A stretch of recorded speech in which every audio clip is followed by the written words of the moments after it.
This week, the St. Paul Police Department hired a new community officer. Kadra Mohammed is a pioneer, the first Somali-American woman to be hired as a police officer in the state of Minnesota. The St. Paul Police Department modified its uniform to allow Mohammed to wear a hijab headscarf.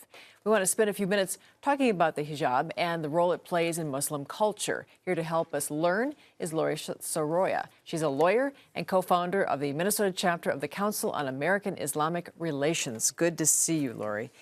Well, the St. Paul Police Department made this accommodation. How important is this decision in context of police work? It's very important. You know, our society is so diverse, you know, especially in St. Paul. It's a very diverse community that they interact with.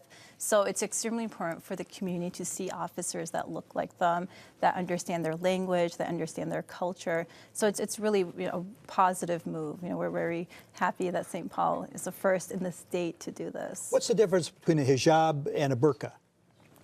So the hijab is basically what I'm wearing, you know, so it just covers the hair and typically the neck. A burqa is not common among Muslim women. It covers the face. It's more worn in Afghanistan or Saudi Arabia. It's more of a cultural component. But most Muslim women, the majority of Muslim women wear, you know, something similar to what I'm wearing, the headscarf, the hijab. Do Muslim women find the hijab empowering, inhibiting, neither? How is it viewed? Yeah, well, I think Muslim women wear it for a whole variety of different reasons. It's a part of their identity. I think that's probably the most important thing.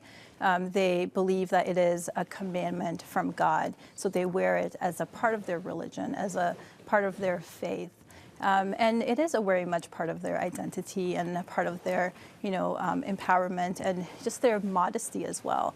And I think one of the, you know, at CAIR Minnesota, we get a lot of employment discrimination cases. So one of the misunderstandings that comes up is just, you know, the lack of understanding of what the hijab means to a Muslim woman.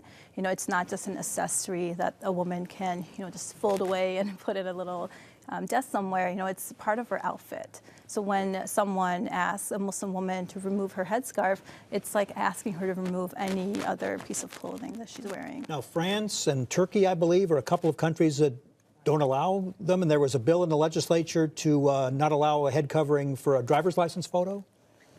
So in the U.S., it is allowed. So in passport photos, it's allowed. Driver's license photos, it's allowed. So there have been, you know, the courts have held that even in employment settings, the hijab is typically accommodated. And the only areas where we've seen that it has not been accommodated has been police and military. And now we're seeing a change in that as well. Getting back to the modesty part of this, is it to protect a woman from a man's gaze? Well, just help us out here in terms of learning about this. I think, you know, again, the Muslim community is extremely diverse. So that might be, you know, one reason, you know, that some Muslim women wear it. But it's really for her own empowerment, for her own, you know, just the hair is considered modest. You know, the hair is considered part of her beauty. So she only shows her beauty to whoever she decides that she wants to. So for a lot of women, you know, it's a form of feminism for them to wear the hijab. I know when I say that, you know, I tell my friends that it's a form of feminism for me wearing this. They're kind of like, oh, okay. But it really is, you know, for them to have to be able to choose who gets to see their hair. You know, it's empowering to be able to make that decision and have that power and that control over who they choose to see their hair and their, you know, their beauty. That's interesting because I'm sure when you talk to your friends about the feminism part of this, that I can hear them say, what? Because you're covering yourself, you're almost hiding yourself. And why is that? You know, why is that part of feminism? Yeah. I can kind of hear your friend saying that. Yeah, and I don't want to consider really hiding oneself, you know, because the hijab, you know, and I've been wearing the hijab for over, you know, 15 years now, and it doesn't really limit me from doing anything. You know, I went to law school wearing hijab, you know, I've been able to do anything.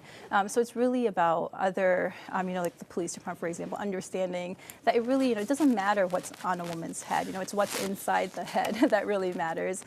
So it's wonderful that they're accommodating and they're understanding that. Well said. Thanks very much. Thank you. Thanks so much.